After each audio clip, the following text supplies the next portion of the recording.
بسم اللہ الرحمن الرحیم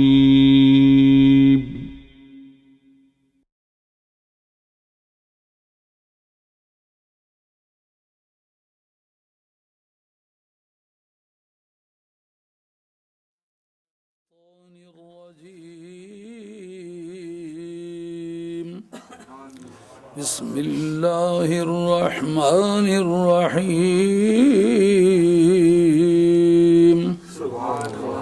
وَلَقَدْ أَرْسَلْنَا مُوسَى بِآيَاتِنَا أَنْ أَخْرِجْ قَوْمَكَ من الظلمات إلى النور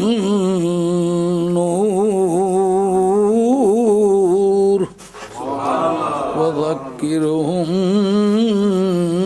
بأيام الله إن في ذلك لآيات لكل صبار شكور وَإِذْ قَالَ مُوسَى لِقَوْمِهِ اذْكُرُوا نِعْمَةَ اللَّهِ عَلَيْكُمْ إِذْ أَنْجَاكُمْ من آل فرعون يسومونكم سوء العذاب ويذبحون أبناءكم ويستحيون نساءكم ففي ذلكم بلاء من ربكم عظيم إذ تأذن ربكم لئن شكرتم لأزيدنكم ولئن كفرتم إن عذابي لشديد وقال بعد فاذكروا آلاء الله لعلكم تفلحون صدق الله مولانا العظيم وبلغنا رسوله النبي الكريم ونحن على ذلك من الشاهدين والشاكرين والحمد لله رب العالمين. حضرات، ترجمہ کرنے سے پہلے آپ سے ایک استصواب کرنا چاہوں گا کہ آج کی محفل تو انہوں نے مائی صاحبہ کے ایصال ثواب کے لیے منعقد کی ہے اور ایصال ثواب پر بھی گفتگو کی جا سکتی ہے کہ ثواب پہنچتا ہے کہ نہیں پہنچتا. ثواب پہنچنے کی بحث اس رخ سے ہے کیا ایک آدمی کے وہ اعمال جو اس کے ناکردہ ہیں اس نے خود نہیں کیے، کوئی دوسرا کر کے ان کا اجر اس کو ٹرانسفر کرنا چاہے تو کیا ہو سکتے ہیں کہ نہیں، یہ بحث ہے. اگر یہ چاہو تو اس پر گفتگو کرتے ہیں. ویسے جو اس وقت ہمارا پروگرام چل رہا ہے وہ اس پر چل رہا ہے کہ 2 دن ہم نے منائے ہیں. ایک حضرت نبی کریم علیہ الصلوۃ والسلام کا ربیع الاول شریف منایا ہے، میلاد کے نام سے ہم نے دن منائے ہیں، اور ایک سرکار بغداد رضی اللہ تعالیٰ عنہ کی 11ویں کے نام سے ربیع الثانی کے دن منائے ہیں. تو لوگوں کو اس پر اعتراض ہے کہ کیا دن منانا، دن مقرر کرنا اور اس میں کچھ برکت کا احساس کرنا یا اس کے منانے میں ثواب کی امید کرنا، کیا یہ درست ہے؟ پھر اس سلسلے میں خاص طور پر میاں صاحب رحمۃ اللہ علیہ عارف کھڑی کو ٹارگٹ بنایا گیا ہے کہ میاں صاحب نے حضرت غوث الثقلین کی شان میں بہت مبالغے کیے ہیں جن کا سچائی سے کوئی تعلق نہیں، اور کتاب اللہ اور سنت رسول اللہ صلی اللہ علیہ وسلم میں اس کا کوئی ثبوت نہیں. میاں صاحب کے تبع ذات جو احساسات ہیں وہ انہوں نے بیان کر کے سرکار بغداد کی شان بیان کی ہے۔ تو آپ کو میں یہ عرض کر دوں کہ جس آدمی نے بھرپور طریقے سے وہابیہ کا رد کیا ہے وہ یا خواجہ خواجگان سید السادات سید پیر بریلوی صاحب گولوی ہیں، یا بریلی کے شہنشاہ اعلیٰ حضرت فاضل بریلوی رحمۃ اللہ علیہ۔ مگر یہ دونوں اس وقت پیدا ہی نہیں ہوئے تھے جس وقت اس مرد خدا نے، جس کا نام میاں صاحب ہے، سب سے پہلی جو وہابیت کے رد میں کتاب لکھی ہے وہ میاں صاحب عارف کھڑی نے لکھی ہے۔ اس وقت علماء کو اس کا احساس ہی نہیں تھا کہ کوئی اس طرح کا طبقہ پیدا ہو رہا ہے یا ہو چکا ہے یا اس طرح کے عقائد پھیل رہے ہیں۔ ہمارے وہ اہل سنت کے عقائد سے کس حد تک مختلف ہیں۔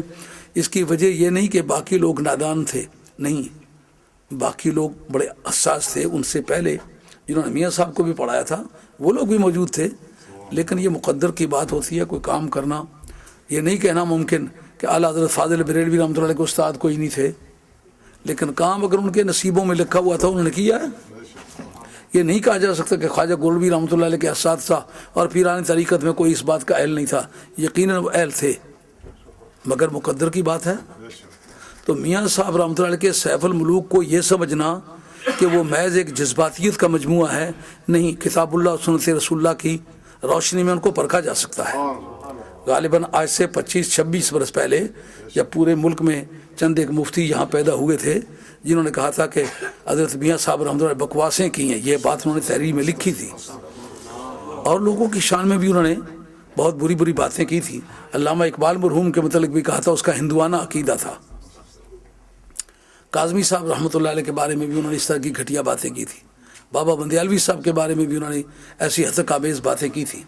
پھر کرم شاہ صاحب رحمۃ اللہ علیہ کے بارے میں بھی انہوں نے ایسی ہتک آمیز باتیں کی تھی، مگر کسی نے نوٹس نہ لیا۔ جس وقت انہوں نے میاں صاحب رحمۃ اللہ علیہ تک اپنے قلم کو پہنچایا، اس دوستوں نے مجھے ساری رودات سنائی، مجھے نہیں پتہ تھا کہ انہوں نے یہ باتیں لکھی ہیں۔ میں نے کہا باقی سلاسل کے لوگ جو ہیں وہ اپنے خاندان کے بزرگوں کو پروٹیکٹ کریں۔ میاں صاحب رحمۃ اللہ میرے سلسلے کے آدمی ہیں، میاں صاحب کا میں وکیل ہوں، اگرچہ میں صاحب ان لوگ کو پوری طرح سے جاننے کا مدعی نہیں ہوں، میں اس کو ماننے کا اور اس سے پیار کرنے کا مدعی ہوں، لیکن کوئی آدمی ہاتھ رکھے تو اس کی جواب دہی میں کروں گا۔ آپ وہ دیکھیں گے کہ میں جواب دہی کرنے کی پوزیشن میں ہوں الحمدللہ۔ پھر اس وقت میں نے ایک کانفرنس رکھی تھی میاں صاحب عارف کھڑی کے نام سے، جس میں تمام سیف الملوک پڑھنے والے علماء کرام کو بھی دعوت دی تھی اور یہ سیف الملوک پڑھنے والے نعت خانوں کو بھی دعوت دی تھی۔ ان کو کہا تھا کہ آپ نے سیف الملوک پڑھنا ہے، لیکن جن جن شعروں کا ترجمہ یا تفسیر کتاب اللہ اور سنت رسول اللہ کی روشنی میں جسٹیفائی کرنا ہوگا وہ میں آپ کو بتاؤں گا، تو آپ اس ذمہ داری کا پاس کر کے تو تشریف لائیں۔ مجھے پہلے آپ سجیسٹ کر سکتے ہیں فلاں فلاں شعروں پر تقریر کریں گے، لیکن اس سے جو معیار مانگوں گا وہ پورا کرنا ہوگا۔ علماء میں سے کوئی نہیں گیا تھا، صرف نعت خان گئے تھے۔ اس پر پھر وہ شعر جو مترادف ہی تھے ان پر میں نے ان کی وضاحت کی تھی۔ تو آج میں سیف الملوک سے بھی پاس لایا ہوا ہوں۔ یہ سیف الملوک آپ سمجھتے ہیں یہ میاں بوٹے کی شاعری ہے، میاں بوٹے کی شاعری نہیں ہے۔ پنجاب یونیورسٹی میں ایم اے پنجابی میں لگی ہوئی ہے اور 50 نمبر ہیں اکیلی اس کتاب کے۔ جس زمانے میں میں LLB کر رہا تھا اس زمانے میں یہ پنجابی کا ایم اے شروع ہوا، لیکن سیف الملوک پڑھانے والا پورے پنجاب میں نہ کوئی مولوی مل سکا، نہ کوئی پیر مل سکا، نہ کوئی شاعر مل سکا۔ ایسی کتاب ہے۔ کسی نے ان کو بتلایا کہ ایک آدمی LLB میں پڑھتا ہے، سن 71-72 کی بات ہے، اب اندازہ کروں صاحب میں جوان ہی ہوا ہوں گا، تو وہ تلاش کرتے کرتے میرے پیچھے آ نکلے۔